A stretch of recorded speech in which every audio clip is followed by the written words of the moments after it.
नवीन गोष्टी नवी कहाणी आजी आजोबा नित्य सांगती, गाती हसती दिशा दहाही, आनंदाची नवी पर्वणी, ज्ञान रंजन अशी ही खाणी, झरा नेऊया श्रोत्यांच्या मनी अनुभव अनुभव.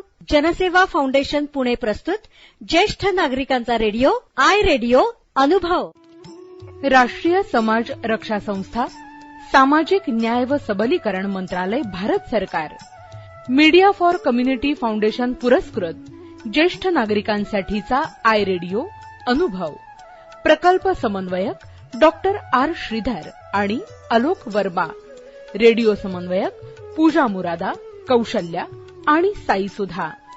ज्येष्ठ नागरिकांच्या समस्या, प्रश्न आणि मार्गदर्शन यासाठी टोल फ्री एल्डर लाईन क्रमांक 14567 म्हणजेच 14567 यावर सकाळी 8 ते रात्री 8 या दरम्यान संपर्क साधावा. आमचा टोल फ्री क्रमांक पुन्हा एकदा ऐका. एल्डर लाईन 14567 म्हणजेच 14567. देखिए, जीवन के चक्र में उम्र ढलना एक आम सी बात होती है और इसका बहुत अच्छा उदाहरण आपके सामने इस समय बैठा आपसे बात कर रहा है. लेकिन जिंदगी के इस पड़ाव में कभी कभी ऐसा पल भी आता है जब आपको कुछ मदद की जरूरत पड़ती है, चाहे वो पारिवारिक हो, स्वास्थ्य संबंधी हो, आर्थिक हो, कोई विवाद हो या शोषण का मामला. लेकिन आपके इन सभी जरूरतों को देखते और समझते हुए भारत सरकार ने शुरू की है एक एल्डर लाइन, जहां आपको मिलेगा आपके सारे समस्याओं का समाधान. फोन नंबर है 14567. अब भले आपके बच्चे आपके साथ रहते हों या किसी दूसरे शहर में हों, ये है आपका अटूट सहारा. तो बस जिंदगी के उन सुनहरे लम्हों को संजोकर अपने आज को बेफिक्री से आप जिए, क्योंकि अब ओल्ड एज बनेगा गोल्डन. कैसे? 14567 याद रखिएगा. नमस्कार श्रोते हो, आपण ऐकत आहात जनसेवा फाउंडेशन पुणे प्रस्तुत आय रेडिओ, अर्थात ज्येष्ठ नागरिकांचे रेडिओ अनुभव. आय रेडिओ अनुभव रेडिओवर सर्व श्रोत्यांचं मनापासून स्वागत. अनुराधा देवधर या सादर करणार आहेत त्रासाचं ओझं आणि सुखी राहण्याचा मार्ग ही बोधकथा. ऐकूयात तर.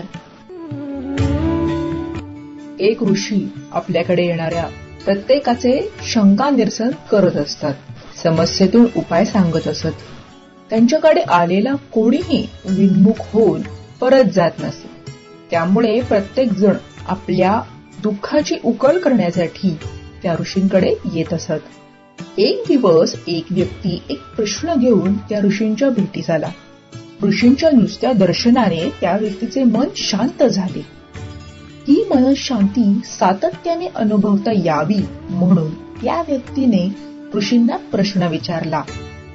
भगवान, आम्ही संसारी माणसं छोट्या छोट्या गोष्टींना त्रासून जातो. आम्हाला तुमच्यासारखं कायम आनंदी, कायम सुखी कसं बरं राहता येईल? कृपया आम्हाला मार्गदर्शन करा. ऋषी त्याच्याकडून बघून किंचित हसले. ते म्हणाले, यावर उपाय तुला आज नाही, उद्या देतो. उद्या सकाळी मी प्रभात फेरीसाठी जंगलात जाणार आहे, तेव्हा तू सुद्धा माझ्या बरोबर ये. त्या व्यक्तीला वाटलं उचित जागी उचित वेळी ऋषी आपल्याला काहीतरी मंत्र सांगणार असावेत. त्याने होकार दिला आणि तो आनंदाने परतला. दुसऱ्या दिवशी सकाळी ठरलेल्या वेळी ऋषी फेरफटका मारायला निघाले.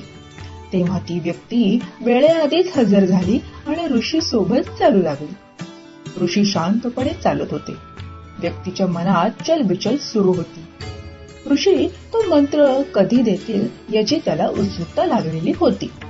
तेव्हा ऋषींनी वाटेत पडलेला एक जड दगड उचलला आणि काही न बोलता त्या व्यक्तीच्या हाती दिला.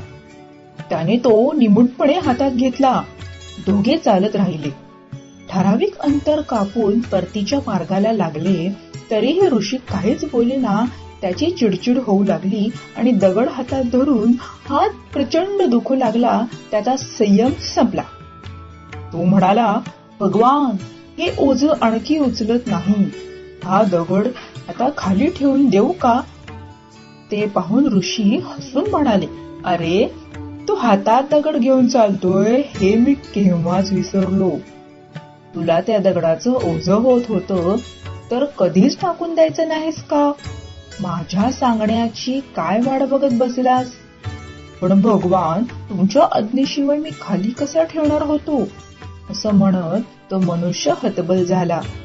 त्यावर ऋषी त्याच्याकडे बघत म्हणाले, अरे पण यामुळे वेदना तर तुला सहन कराव्या लागल्या ना? हे तुझ्या प्रश्नाचं उत्तर होतं. आपण आयुष्यभर अनेक विषयांचं ओझं अकारण वाहत राहतो. त्याचा त्रास आपल्यालाच होतो. आपल्याला होणाऱ्या त्रासाची दुसऱ्याला कल्पनाही नसते. त्यांच्या सांगण्याची वाट पाहत न बसता हे ओझं लवकरात लवकर टाकून देण्याची कला आत्मसात करा. मग बघा आयुष्यभर सुखी होताल की नाही ते. आपण आता या गोष्टीचं तात्पर्य जाणून घेऊयात. एखाद्याच्या बोलण्याचा, वागण्याचा आपण इतका त्रास करून घेतो, मनाला लावून घेतो, परंतु ज्याच्यामुळे आपल्याला त्रास झाला आहे त्याच्या हे कधीच लक्षात येत नसतं श्रोते हो. मग आपण तरी त्रास का करून घ्यायचा? कोणाकोणाचा त्रास करून घ्यायचा? त्रासाच्या क्षणामध्ये सुखाचे क्षण लोप पावत जातात. आयुष्याचा भरभरून आनंद घ्या. जे ओझं त्रास देतं ते काढून टाका. प्रवास आपोआप सोपा होत जाईल. धन्यवाद. श्रोते हो, आत्ताच आपण अनुराधा देवधर यांनी सादर केलेले त्रासाचं ओझं आणि सुखी राहण्याचा मार्ग ही बोधकथा ऐकली. अशाच मनोरंजनपर आणि माहितीपर कार्यक्रमासाठी ऐकत रहा जनसेवा फाउंडेशन पुणे प्रस्तुत आय रेडिओ, अर्थात ज्येष्ठ नागरिकांचे रेडिओ अनुभव आय रेडिओ. देखिए, जीवन के चक्र में उम्र ढलना एक आम सी बात होती है और इसका बहुत अच्छा उदाहरण आपके सामने इस समय बैठा आपसे बात कर रहा है. लेकिन जिंदगी के इस पड़ाव में कभी कभी ऐसा पल भी आता है जब आपको कुछ मदद की जरूरत पड़ती है, चाहे वो पारिवारिक हो, स्वास्थ्य संबंधी हो, आर्थिक हो, कोई विवाद हो या शोषण का मामला. लेकिन आपके इन सभी जरूरतों को देखते और समझते हुए भारत सरकार ने शुरू की है एक एल्डर लाइन, जहां आपको मिलेगा आपके सारे समस्याओं का समाधान. फोन नंबर है 14567. अब भले आपके बच्चे आपके साथ रहते हो या किसी दूसरे शहर में हो, ये है आपका अटूट सहारा. तो बस जिंदगी के उन सुनहरे लम्हों को संजोकर अपने आज को बेफिक्री से आप जिए, क्योंकि अब ओल्ड एज बनेगा गोल्डन एज. कैसे? 14567 याद रखिएगा. राष्ट्रीय समाज रक्षा संस्था, सामाजिक न्याय व सबलीकरण मंत्रालय, भारत सरकार, मीडिया फॉर कम्युनिटी फाउंडेशन पुरस्कृत ज्येष्ठ नागरिकांसाठीचा आय रेडिओ अनुभव, प्रकल्प समन्वयक डॉक्टर आर श्रीधर आणि आलोक वर्मा, रेडिओ समन्वयक पूजा मुरादा, कौशल्या आणि साई सुधा. ज्येष्ठ नागरिकांच्या समस्या, प्रश्न आणि मार्गदर्शन यासाठी टोल फ्री एल्डर लाईन क्रमांक 14567 म्हणजेच 14567 यावर सकाळी 8 ते रात्री 8 या दरम्यान संपर्क साधावा. आमचा टोल फ्री क्रमांक पुन्हा एकदा ऐका.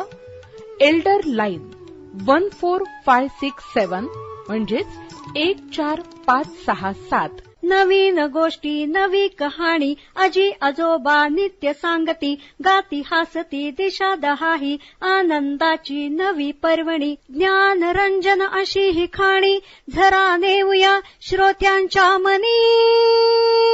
अनुभव अनुभव. जनसेवा फाउंडेशन पुणे प्रस्तुत ज्येष्ठ नागरिकांचा रेडिओ आय रेडिओ अनुभव.